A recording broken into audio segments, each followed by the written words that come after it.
আসসালামু আলাইকুম, আমি ফারজানা করিম বলছি। পর্তুগালের খুব সুন্দর একটা এলাকা সান্তারেম, এবং এখানে আমি এসেছি হচ্ছে আইএফপি রেজিস্ট্রেশন করাতে। এটা এক গভর্নমেন্টের একটা প্রতিষ্ঠান, যেখানে একজন নিউ কামার, যারা কিনা পর্তুগালে আসেন শুধুমাত্র ইংরেজি ভাষা জানেন আমার মতো,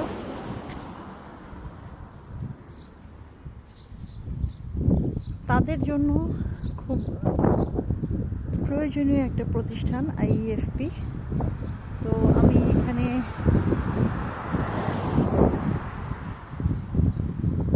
যাচ্ছি অ্যাপ্লিকেশন করতে।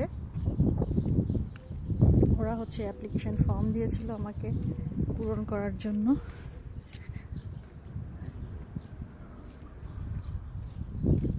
আমার সমস্ত ডকুমেন্ট যেগুলো প্রয়োজন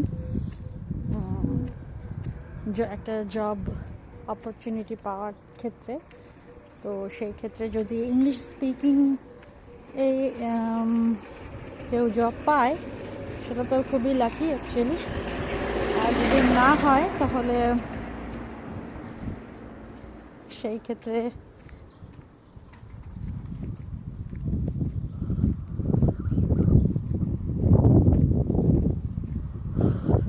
তাকে পর্তুগিজ ভাষা শেখানোর জন্য এই প্রতিষ্ঠান সাহায্য করবে।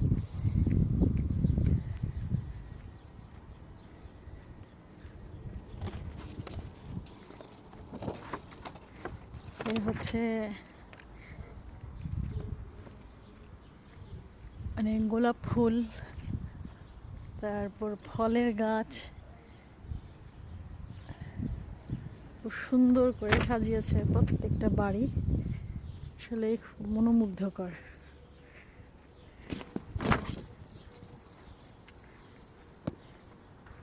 যেটা বলছিলাম,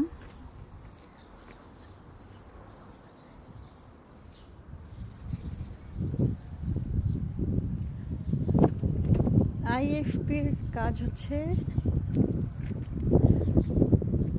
ভাষা দক্ষতা এবং আরও বিভিন্ন ধরনের স্কিল শেখানো একজন নিউ কামারকে পর্তুগালের উপযোগী করে তোলা।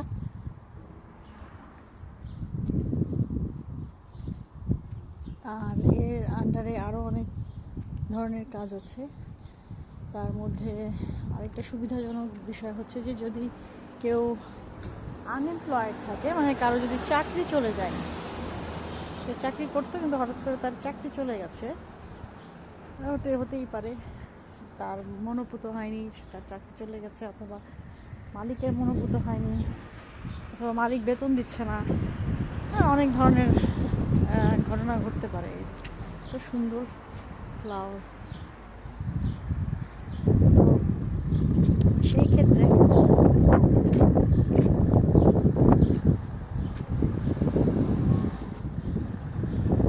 আইএফপি সাহায্য করে থাকে।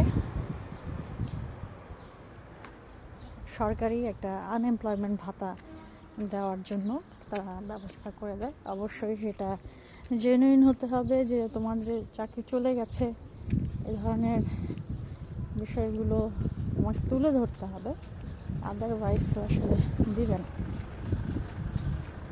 এখানে একটা ক্যাফে আছে, আমার মনে হয় এখানে তো বসে কফি খাওয়া যায়।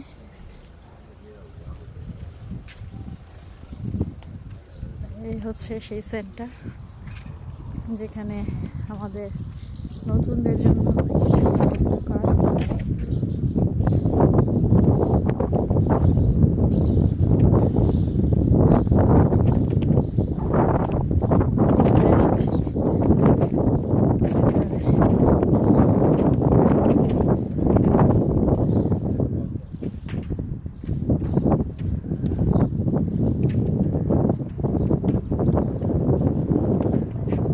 সুন্দর জায়গা।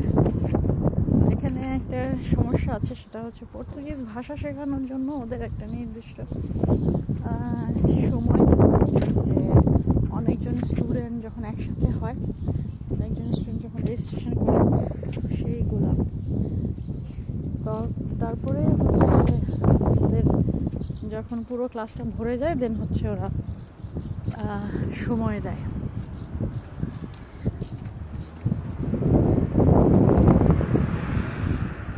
হ্যাঁ, এটা ঠিক অপোজিটেই হচ্ছে ফিনান্স।